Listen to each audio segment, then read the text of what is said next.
in marriage, you need to understand these two things because there are two energies, two principles that are very important to maintain.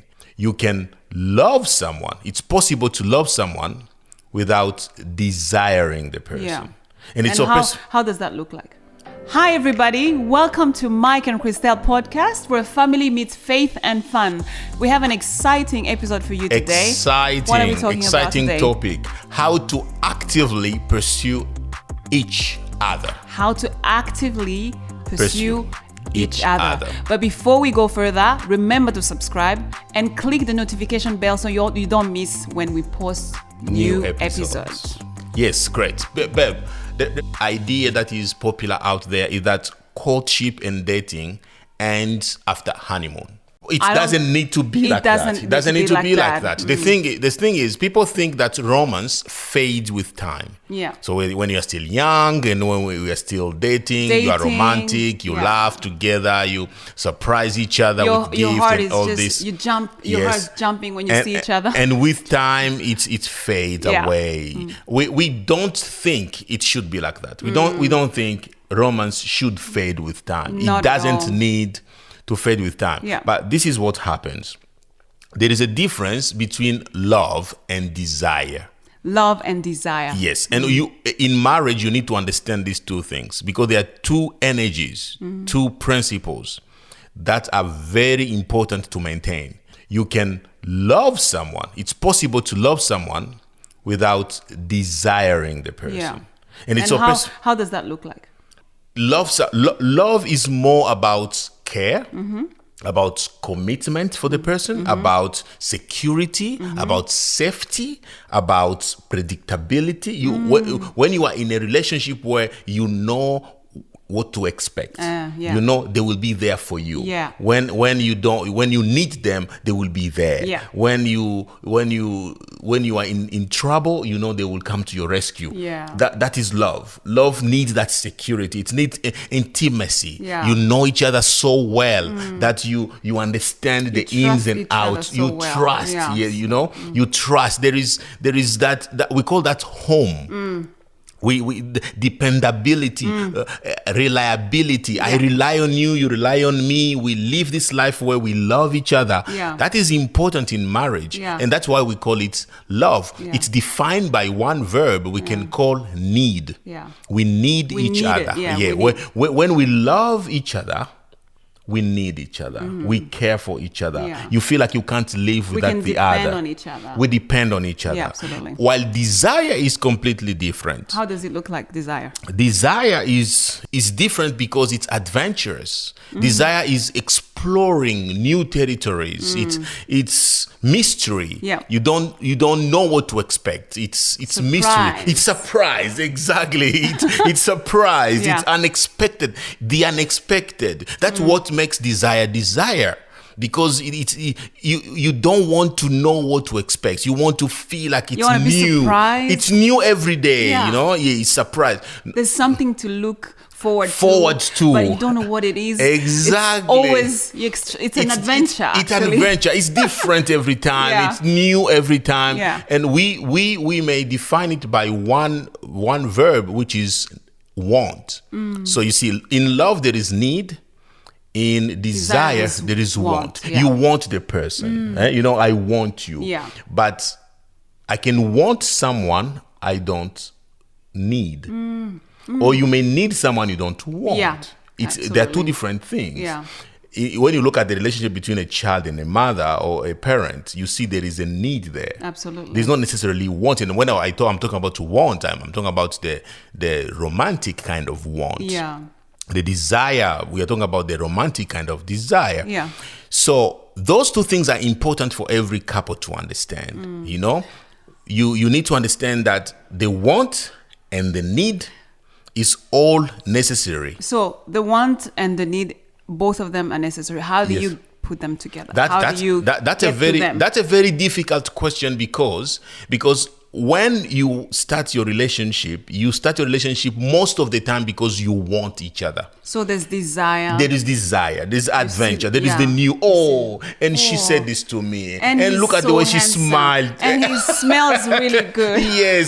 Look at his teeth. Yes. Like you are discovering all these things. You're discovering all these things, and it's like, wow. And that's also, and this, like, you are discovering the person, and look at how she looks in a red dress. You feel like, oh, red dress. Like, red dress. Exactly, like everything you see, or high heels, and she was wearing and everything is new. You feel like the desire is there. Yeah. In fact, we want what we don't have. We want what we don't have. We want something that is out there. There's always something interesting about what you don't have. Yes. We think we need what we don't have. Yes, no, not need. We want. We think we need it. You're right. You're right. So, but a healthy marriage should have both of this. You should have desire. How do we You get keep there? asking that question. Yes, you and I should come up with that. Go to the point. How do we get there? How do we mix love and desire? Want and need. How do you mix that in your marriage? Because after some time in your marriage, you find out that there's no mystery anymore. But you find that you know everything about your spouse. You know everything about your husband. You know everything, and you know what to expect. You know everything is now predictable. You know what they will say, how they will behave, and that's when the desire fades out. When you are aware of everything. And sometimes it's not even that you know that it's happening. Yes. It happens. It slips away. It's like it slips away without you knowing. Yes. It's not that you don't know how it happens because you love the person. You know the person. And you must know the person. And you've been together for so long. You love each other. But then you don't know how the desire slips away. Yes. So how do you mix them is the question. How do we mix them together? Okay. The first thing I think you should do to maintain your... Is it something you need to do? Is it something you need to... Desire happens in your mind. Desire is a mental exercise, an emotional exercise. So you need to make up your mind to imagine the person you love as desirable.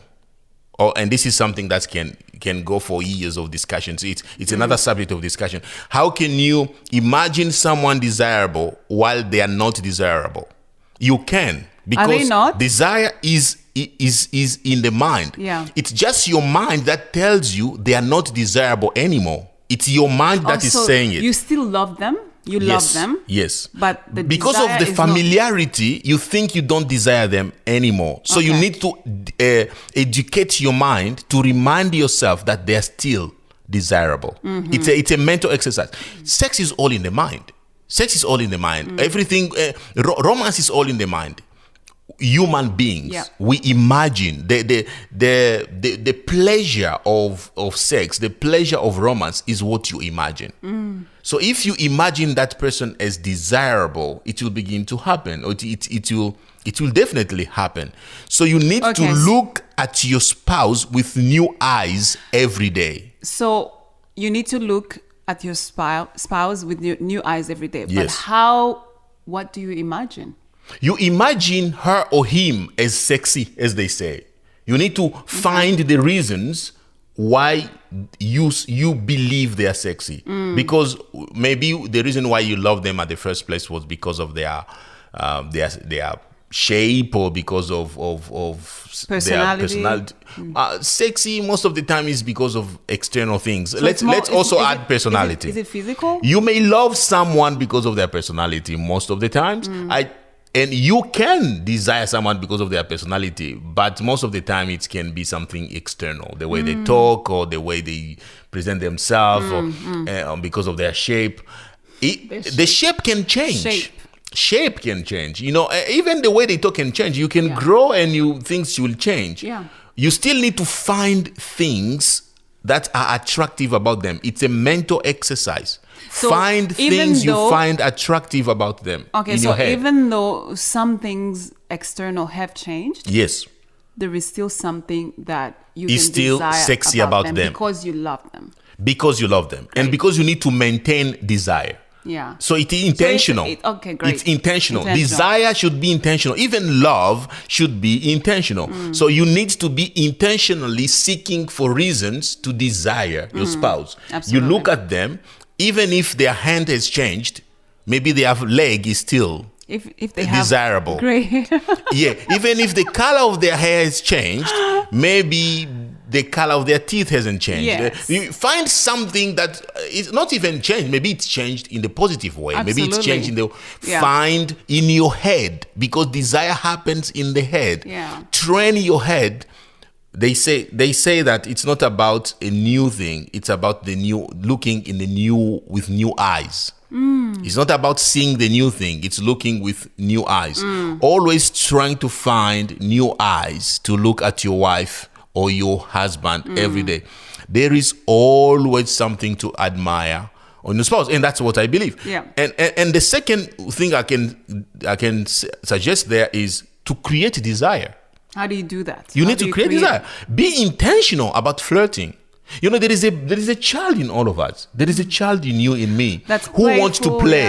Who's playful, who wants to explore things. There is a child in us, and desire. Child is usually associated with negative, with immature and stuff. But really, that's not the only thing that you can associate with the child. The child there is that playful. There's a playfulness, nature. Yeah. If you look at your experience in your bedroom, and I'm talking now to married couples, if you look at your experience in your bedroom, most of the time you enjoy that experience more in the time that you are not thinking of yourself as a director, as a manager, as a builder. You forget who you are as a good citizen, building and saving the world outside there. You come in that bedroom as a playful person with all this. You become a complete crazy person. Desire is crazy. Yeah. Desire is childish. Let me even call it like that. And desire is selfish. Love is selfless. So when you're and I'm not saying how can selfish be a good thing? Yes, selfish can be a good thing in that particular. You want to enjoy. You want to. If you bring desire in the room, you want to enjoy. Yeah. You want to enjoy. Because it's not, the basis here is love. Yes. So when you bring desire where there is love, yes, it completes it, because both of them need to be there for that to be complete. Yes. And I'm not saying you should be selfish not to please the other part. No.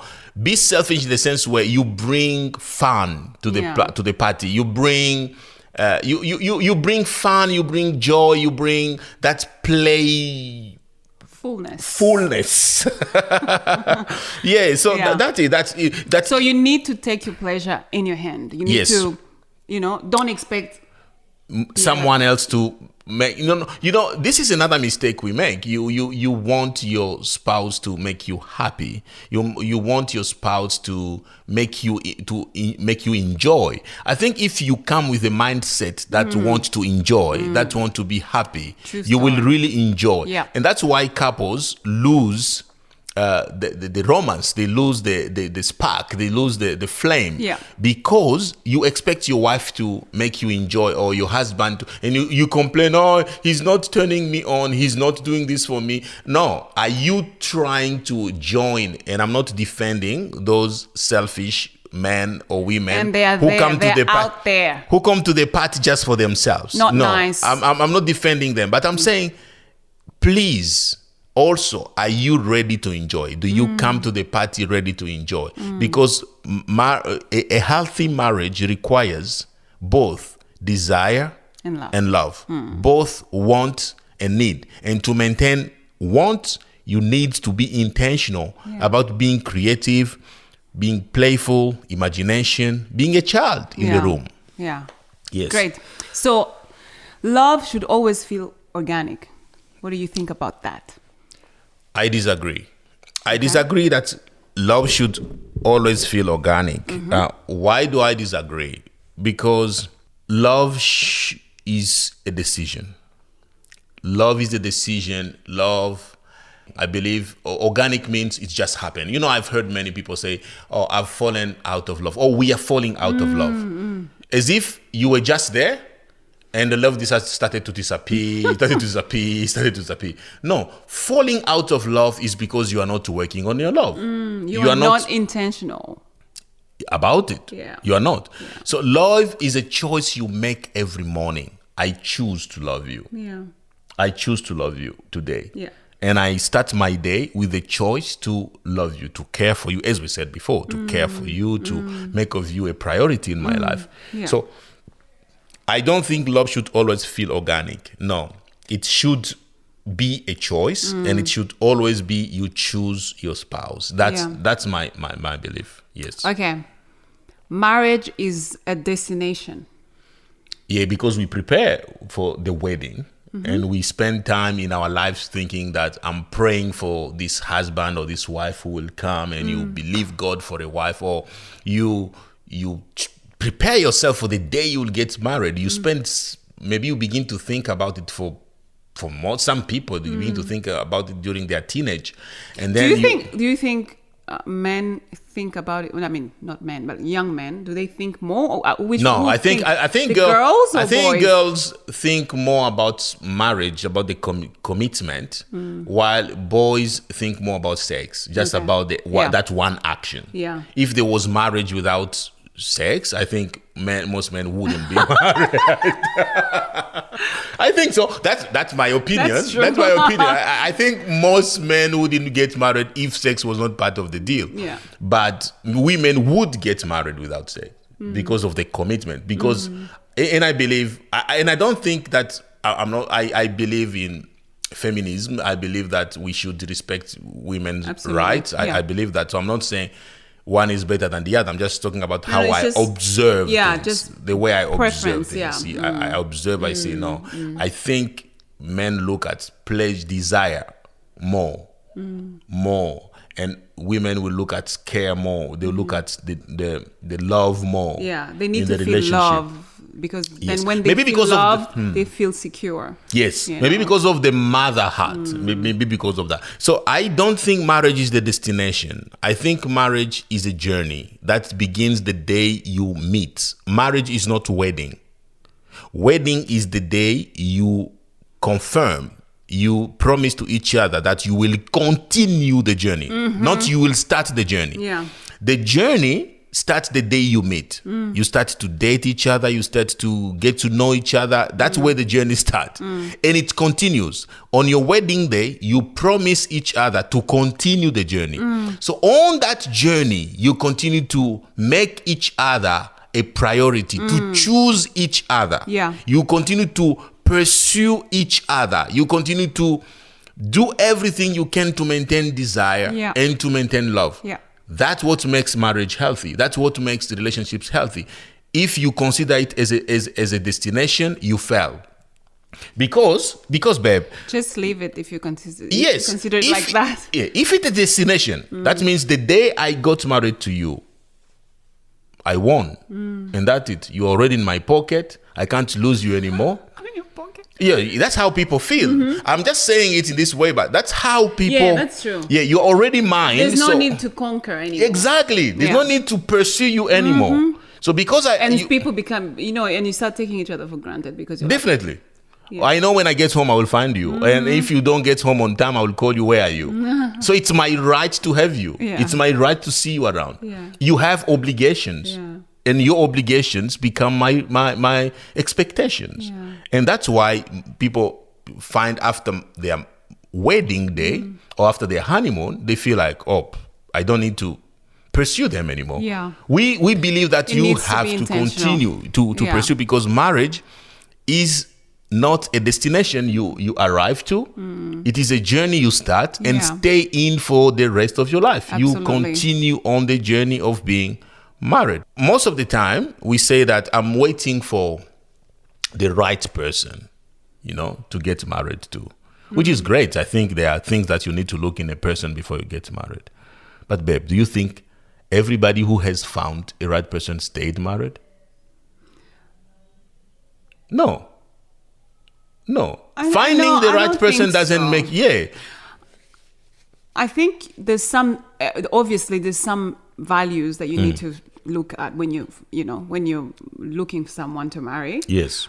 but very soon you discover that they're not perfect. So Yes. they're the right person. They're human. They're human. Yes. But they're not perfect. So when you start Like realizing, me, in our relationship, you are perfect. I'm the saint. Oh, you are saint. I'm not perfect at all. Yeah, I'm we know saint. that. Yeah. Yes. But and then when you realize they're not perfect, Yeah. you're like, sometimes you can get overwhelmed or taken away by that. That Yes. could be what's more amplified, and you forget why you love them. Yes, first yes. place. And we go back to the first place. We say, choose what to admire about the person, what to desire about the person. Because sometimes the things that you discover, negative things you discover about the person, can just take your whole oxygen. You begin to think about that. Yes. You begin just to see what went wrong with the person, Yeah. what they are not doing, saying, or who you discovered they are not. Should you tell yourself, okay, I'm not perfect, so I shouldn't put a lot of pressure on someone else? Yes So and I'm no. not gonna say I'm looking for the right person. Yeah, and stuff. Yes and no. Don't take yourself too cheap. So don't just get married or date someone because they are humans. You know, you can't live with every human. You need to pick the right human. the right fit among the humans. You know. Yeah. But finding the person who you think is, let's say, 70% compatible with you doesn't make it a success. There is the need for commitment. So finding the right person is not going to keep your marriage healthy. Yeah. Commitment to it. So that's why we're saying Absolutely. pursuing each other daily Yeah. makes a marriage healthy. The reason why most marriages, people feel like they need a way out, they can't wait for God to say, you have permission to go today in the name of the Father. But the reason why most people are looking for a way out is because at some point on their journey, Something happened. they forgot to pursue each other. Yeah. And That's true. what we need to understand is maybe one of you forgot to pursue the other. It doesn't need to be both of you. Maybe you have continued and to the other pursue. one is like, Yeah. I'm done with this. In that case, if it's not both of you pursuing, it doesn't work. It has to be both of you pursuing each other. Yeah. If one is pursuing, the other is not pursuing, it becomes exploitation both of you promise on the wedding that you Yes. speak. Both of you say Yes. why you love the other person, and you commit to love that person. Yes. So it's not a one person. I've got job. an idea, babe. I've got an idea. Maybe instead of trying to find someone who is right for you, try to find someone who is pursuing you. What do you think about that? Maybe the condition should be to find someone who is pursuing you. You don't think Some so? people pursue with very bad intentions. Ah, okay, you're right. So we can't just say. So don't follow my idea, guys. very bad intentions. I thought it was a good idea. but pursuing each other is part of the thing that make marriage. Yeah, absolutely. Because I wake up in the morning expecting you to do something for me or to show me love, you know, to pursue me. You know, it's not like men don't want to be pursued. We want to be. But at the same time, I wake up in the morning thinking about how to make you happy that day, what to do for you. Yeah. And I shouldn't put it as an expectation on you, though. I shouldn't expect you to make me happy. No. But I should trust you enough to know that you know what I like, and you know Yes. who I am and Yes. how to love me. Yes. You know? Yes. Same for you. Yeah. But I should be willing, and I should be always pursuing you, like Yes. loving you the way you want, because I know how to love you. Because Yes. usually this happens after people have been together for some time. Yes. Yeah, you take And each other for you granted. take each other for granted. So I should know, and I should be willing to keep doing the things that I do. Yes. I did before. Yeah. So that you feel loved, you feel cherished, you feel Yes. affirmed. Yes. Yeah. Love grows and romance and desire grows when you feel pursued. When you feel like the other side is doing something for you and you are also doing something, you Yeah. know. And I agree with you. Like, I should keep doing it. I should keep pursuing you. I shouldn't expect you to pursue me without me pursuing you. Yeah. It's when there is that exchange Absolutely. of pursuit, Yeah. that's when it happens. Yeah. When you are chasing me and I'm chasing you, and we meet in the middle of chasing each other, and that's in that cloud of chasing each other, that's where romance begins like to flourish. Yes. You know, you feel like the exchange of, I don't know. So be intentional. Yes, be intentional. Pursue each other. Yes, work on it every day. Be willing to tap in your inner child. Yes. So that you can keep the desire there. Yes, desire is important in marriage. So we need love and desire, and to be able to tap it. Love is a guarantee because you love the person. Yeah, most of the time love is Most of the guaranteed. time. Yes. But desire is the guy that goes away. It goes fast.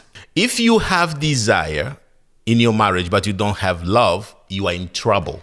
Because the foundation of marriage is love. Yeah. Love is where marriage should be built. Yeah. Care. So good, man. Selfless. Yeah. You know, all those things, dependability, security, safety. That's what builds a home. That's what children need. That's what both of you need. You need it to survive. Yeah.